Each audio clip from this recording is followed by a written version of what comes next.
Hope आपको decimal expansion, terminating, non terminating, non terminating repeating, non terminating non repeating वाला जो concept है वो समझ में आ गया होगा।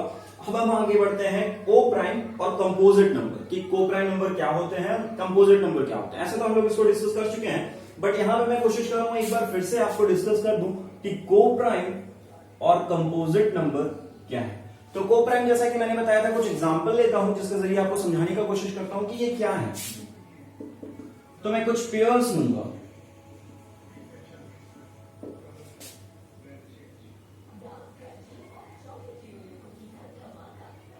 ठीक है। कुछ मैंने पेयर्स लिए 3, 5, 4, 9, 8, 11, ठीक है। आपको क्या करना है, फैक्टर्स निकालना है 3 के, 5 के, 8 के, 11 के, 4 के और 9 के, ठीक है। और देखना है कि दोनों के बीच में कुछ कॉमन फैक्टर है क्या, 1 को छोड़ के, यानी 1 के अलावा कोई ऐसा नंबर है जो दोनों को डिवाइड करता है, ठीक है। सोचो सोचो, तो 3 और 5 कोई नंबर नहीं मिला 1 के अलावा, तो इसका मतलब वो को प्राइम है। 4 और 9 वंस अगेन कोई नंबर नहीं मिला 1 के अलावा जो दोनों को डिवाइड करता हो, तो को प्राइम है। 8 और 11 वंस अगेन कोई भी नंबर नहीं मिला, तो ये को प्राइम है। अब ये मिसकंसेप्शन भी आपको दूर हो गया होगा। मैंने एक एग्जांपल लिया 4 और 9, ठीक है, दोनों कंपोजिट है। देखो यहां पे कंपोजिट का भी कॉन्सेप्ट समझ लो। कंपोजिट का मतलब क्या, जिसके 2 से ज्यादा फैक्टर्स होते हैं। जैसे कि मैं 4 को लेता हूं तो 4 का फैक्टर 1 डिवाइड करेगा, 2 डिवाइड करेगा, 4 डिवाइड करेगा। 9 लेता हूं, 9 को 1 डिवाइड करेगा, 3 डिवाइड करेगा और खुद 9 डिवाइड करेगा। तो दोनों पे 2 से ज्यादा फैक्टर्स है, इसका मतलब ये दोनों कंपोजिट है 4 और 9, बट स्टिल ये को प्राइम है। तो ये मिसकंसेप्शन नहीं रखना मेरे भाइयों और बहनों कि प्राइम वर्ड आ रहा है तो इसमें तो प्राइम होना चाहिए, ऐसा बिल्कुल भी नहीं है। 2 कंपोजिट नंबर का पेयर भी को प्राइम हो सकता है, दोनों प्राइम हो तो भी को प्राइम हो सकते हैं, एक प्राइम और एक कंपोजिट हो तो भी वो को प्राइम हो सकता है। क्लियर है?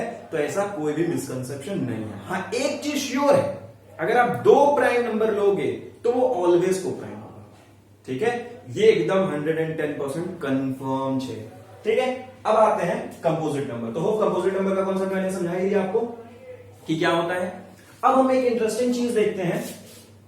मैं आई को रिप्रेजेंट कर रहा हूं इरेशनल से के लिए और आर को रिप्रेजेंट कर रहा हूं रेशनल के लिए, ठीक है। तो i प्लस आर, बताओ i प्लस आर क्या होगा, यानी एक इरेशनल नंबर है, एक रेशनल नंबर है, उनका सम करने पे क्या आएगा। अगर i प्लस आई करते हैं तो उनका सम करने पे क्या आएगा, ठीक है।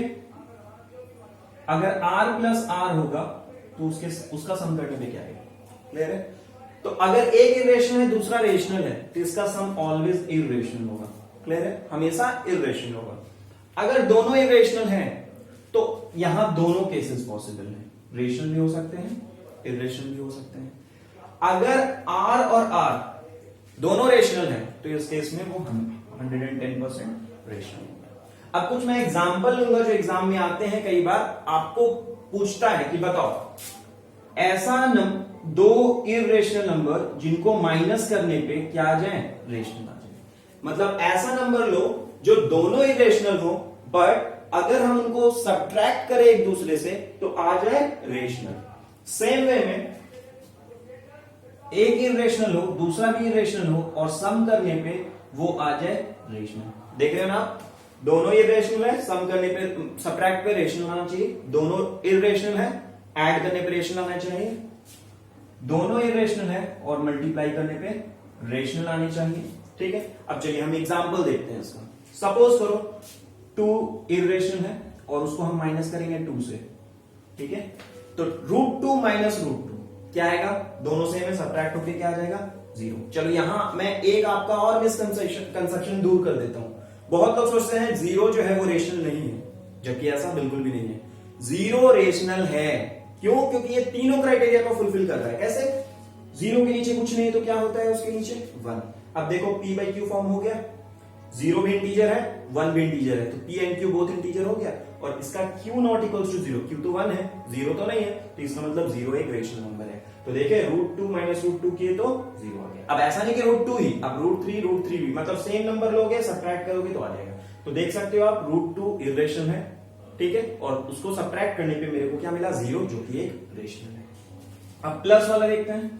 प्लस वाले में मैं क्या लेता हूं, -√3 प्लस √3, ठीक है, मैंने क्या लिया, -√3 एक रेशनल नंबर और एक √3 लिया, वो भी इरेशनल नंबर। तो √3 और -√3 दोनों इरेशनल लिया, दोनों को ऐड करूंगा, क्या आएगा, 1 अगेन 0, एक रेशनल नंबर आ गया। तो इस तरीके से दो इरेशनल को ऐड करने पे मुझे क्या मिला, रेशनल नंबर। मैं इसको ब्रैकेट में कर देता हूं। अब दो इरेशनल को मल्टीप्लाई करने पे रेशनल, ये तो बड़ा इजी है, सेम को कर दो मल्टीप्लाई, तो √2 इंटू √2 जब मैं करूंगा तो ये आ जाएगा 2, जो कि क्या है, रेशनल नंबर है। तो इस तरीके से एक नया चीज भी मैंने आपको सिखा दिया। होप ये वीडियो आपने एंजॉय किया होगा।